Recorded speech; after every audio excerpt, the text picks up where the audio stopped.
My name is Zephyr and I'm 14 years old. Acting, when did you start your acting? I started my acting when I was about 7 years old. I was in a cabaret show called Kids on Broadway, and that was kind of like the first thing I ever did.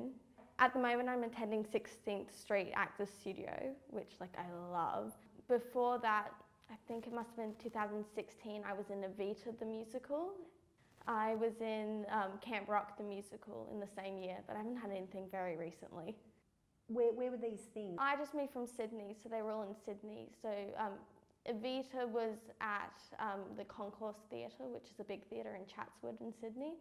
And Camp Rock was a lot smaller, and that was just at the Chatswood RSL, but it was still so much fun. What sort of acting would you like to get into? Do you see that in your future? Definitely. From about 10, I've planned it all out.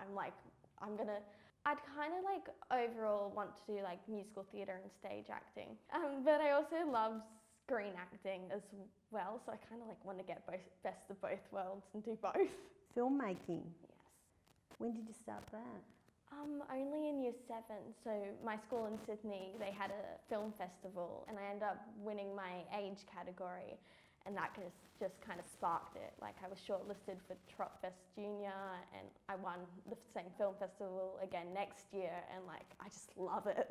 So if you wanted to enter, you had to make a 3-minute short film. Okay. And the theme that year that you had to evolve it around was mirror. So ours was a horror film about whenever a girl looks in the mirror, she sees a demon little girl basically. And how long do you get to make this film? You usually get about 3 months notice, but that includes the holidays. So it's usually the holidays and then 1 month of term. For the second year, I made a film about a girl who was deaf, and it was set in the 1950s, so there was no hearing aids or anything, and just her day and the way she communicated with people is that she wrote them letters. Did you come up with these ideas? Yeah. So the one I made that got shortlisted for Tropfest was about a village, and whenever a child turns 13, they disappear.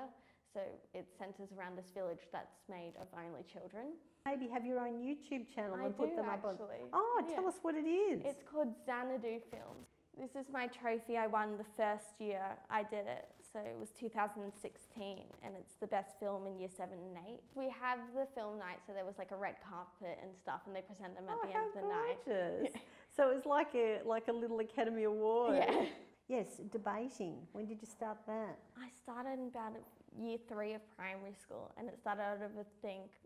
I know in primary school we got to leave class to go to debates, and I was yes, I don't have to do math, I don't have to do art, I get to miss out. And then I got there and I was this is what I do every day, I just argue with people. It's obviously a lot easier to argue if you agree with what you're arguing, but sometimes you just have to suck it up and make it up. Yeah. Fake it till you make it. Food intolerances, is that you? Yes, it makes me clumsier and more tired. And I used to fall over as a 2-year-old all the time. There's about 4 main ones. I'm intolerant to dairy, gluten, amines, which is a natural food chemical found in lots of leafy vegetables, and avocados, which is a shame because I love avocados. Yeah, me too. And salicylates, which is again another food chemical that's found in sweet fruits and overripe things.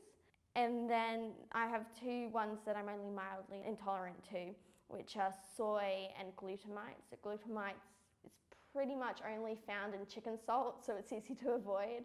And soy, it's kind of so mild, it will make me have the sniffles, and that's pretty much it, so I kind of just ignore it. The protein in dairy makes me feel like I have a head cold and sick, runny noses, and I have a headache. And the lactose makes me actually vomit. So did you do diet and challenge? First we just went gluten's the problem because that's probably the most well-known one. And then we went to a dietitian after that when the problems kept going. and they said, I'll go on this elimination diet. So you get rid of everything that could possibly be the problem, and then you slowly add it back in.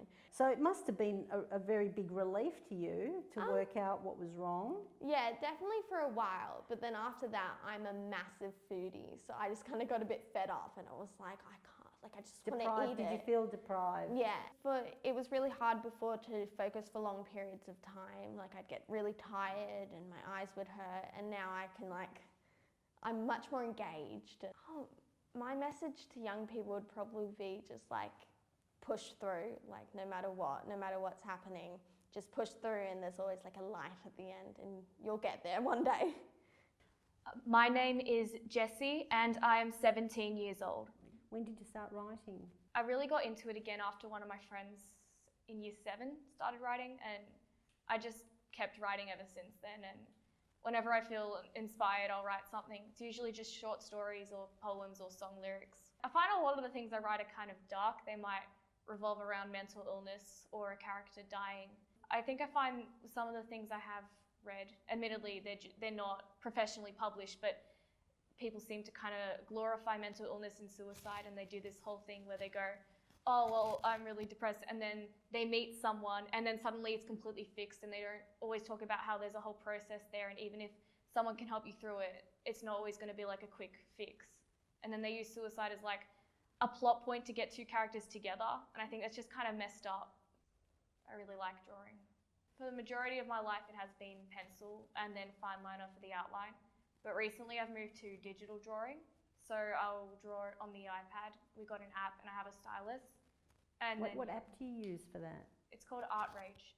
I like to draw the characters from those storylines. For the most part, they're human characters.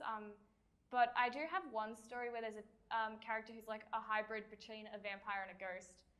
The whole thing's they're a very brutal character. Okay, so it's this.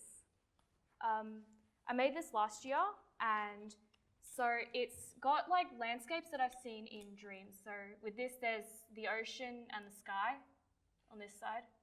For your art class? It was for studio art. Yeah, on the other side. So these are, so we have, well, that's just kind of something else. And then there's a forest as well. Oh, that forest looks nice. What was the teacher's thoughts on it? Well, I think she really liked it. Some people found the red on the wall kind of disturbing. But yeah, I think generally people liked it. Could you have another interpretation for that red? I guess it would depend on what someone's personal perspective is. Like, for me, it will represent something, but to someone else who's viewing it, it could represent something different. You've got this t-shirt that says Pierce the Veil. What sort of a band is this? I think the genre would be something like screamo, maybe. It's where they scream the lyrics sometimes and they also sing it. I'm not 100% sure on this, but I think that they have a Mexican background, so they include that kind of style in their music. And so yeah, it's sort of like heavy, and then it has all these really cool instrument parts. Well, I have experienced mental illness. I think to some degree I probably still do. I just try to ignore it because it gets in the way of things. When I was about 10, I think I started getting like anxiety attacks. It happened at night more, but I'd start like really violently shaking, and I would feel sick, and like everything would feel really wrong, and it'd last for like half an hour and I didn't know what was going on. I know that when I was younger I used to be very confident, but then I think bullying kind of destroyed that, so I'm assuming that probably, you know, the way people treated me and the fact that for a long time it didn't really get better. I probably would have started experiencing depression when I was 12. Okay. And that was around the point where I sort of gave up, because yeah, the bullying just kept happening, and I used to be pretty optimistic despite that. Like, I'd be generally happy, but there came a point where I was like, well, it's not getting better. Did your parents know? My mum said I didn't have it. My dad, I don't know if he really knew how to deal with it or what was happening, and my brother would get mad at me for being upset. Like, I wouldn't cry or anything, but I'd look down and he'd yell at me sometimes. How bad do you feel it is? It changes. Sometimes it's kind of like just this numb feeling, like you're kind of not really there. Sometimes it's this very deep sadness that's physically painful, and it's made me want to kill myself in the past. I've never really gone through with it, but the thought's been there. Well, there was a point where I was prepared to just not eat. I didn't even think I really cared about how it would affect other people, which was really selfish. And I realized some part of me was like, well, that's really bad. And so I tried to talk to someone at the school, and then I had to go to the doctors. You see yourself in the future as a male. Yes. Your parents know about all this? My dad's aware, my mum's not. I would like to tell her, but she's a very strong Christian. It was sort of a long process. I think even when I was really young, I felt disconnected. I didn't understand why, but the best way I could put the feeling now is I felt like I was a boy, but I was pretending to be a girl. And I didn't necessarily hate wearing dresses or any of that stuff, but it felt very fake. And when I was, I think about 16, because I wanted to cut my hair short for a while, and I finally got the chance to, and I think people started mistaking me for a boy. And then I realized I looked like a guy, and I was really happy about that, and I'm like, oh no. And I think at that point it kind of hit, because like in the past I didn't focus on it. If you're comfortable like in your own body, then that's, you know, all that matters. And I don't think, you know, that has anything to do with what your interests are or your personality. It's just the fact that I don't feel comfortable with the female aspects. And because I can say it was like a light bulb went on when I realized that. For a long time I just hadn't, but it doesn't mean it wasn't there. I just didn't know what it was, because I do recall even before I had my hair cut short, I would actually panic whenever I walked into the female bathroom, because I genuinely forget I was female, and that would bother me because I didn't know why I thought that.